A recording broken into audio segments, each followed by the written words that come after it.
আলাইকুম রহমতুল্লাহ বরাকাতু।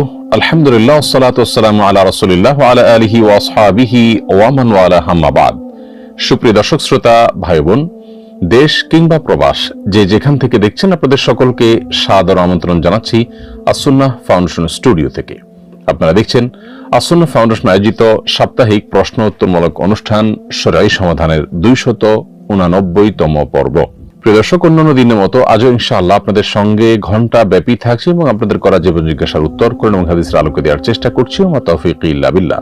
আপনার যে কোনো জীবন ঘনিষ্ঠ প্রশ্ন বাংলায় সংক্ষেপে এই পোস্টের মন্তব্যের ঘরে লিখুন। আমরা ইনশাআল্লাহ আপনার প্রশ্ন উত্তর দেওয়ার আপ্রাণ চেষ্টা অব্যাহত রাখবো। সেই সাথে আমাদের এই লাইভ অনুষ্ঠানটি আপনারা একযোগে যে সমস্ত পেজ এবং চ্যানেলে দেখছেন, সেসব জায়গায় প্রশ্ন করে আপনি আপনার প্রশ্ন উত্তর পেতে পারেন।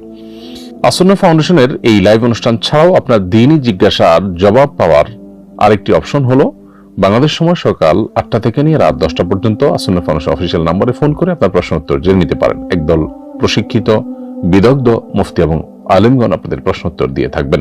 সরাসরি অফিসে উপস্থিত হয়েও আপনাদের প্রশ্ন উত্তর জেনে নেওয়ার সুযোগ রয়েছে। IQA ইসলামিক কোয়েশ্চেন অ্যান্সার এই ওয়েবসাইটে গিয়ে আপনাদের প্রশ্নের লিখিত উত্তর বা কোনো ভিডিও বক্তব্য খুঁজে সেখান থেকে আপনার প্রশ্ন উত্তর জেনে নেওয়ার সুযোগ রয়েছে।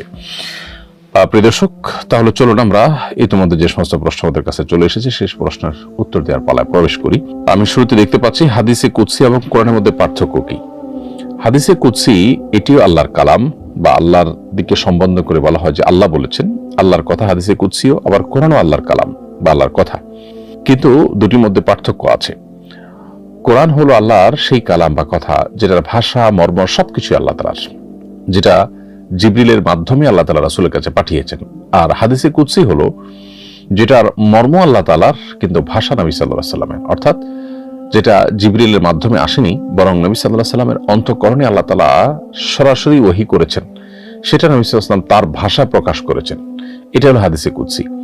যার কারণে হাদিসে কুদসির যে ভাষা সেটা সবসময় অকাট্য হওয়া জরুরি নয়। কারণ হলো সেই ভাষ্য বা সেই হাদিসে কুদসি বর্ণিত বর্ণনাটি বিশুদ্ধ হতে পারে, বিশুদ্ধ নাও হতে পারে, দুর্বল হতে পারে, কিন্তু কোরআনের যে বর্ণনা সেটির ভাষা এবং মর্ম সবই আল্লাহর পক্ষ থেকে আসছে, জিবরিলের মাধ্যমে নবী সাল্লাল্লাহু আলাইহি ওয়াসাল্লাম বলেছেন এবং সন্দেহাতীত সূত্র দ্বারা সেটি আপনার সংরক্ষিত হয়েছে। তো হাদিসে কুদসি এটাও আল্লাহর কথা, কোরআন আল্লাহর কথা, কিন্তু একটা আল্লাহ তাআলা নবী সাল্লাল্লাহু আলাইহি ওয়াসাল্লামের অন্তরে দিয়েছেন, তিনি তার মুখে সেটার ভাষা বা সেটার মর্মটাকে তিনি তার ভাষায় তিনি ব্যক্ত করেছেন। তো এই হলো পার্থক্য। এছাড়া কোরআনের শব্দগুলো সবই মুতাওয়াতির, একেবারে সন্দেহাতীত সূত্র দ্বারা অগণিত মানুষ শুরু থেকে আজও পর্যন্ত বর্ণনা করে আসছে।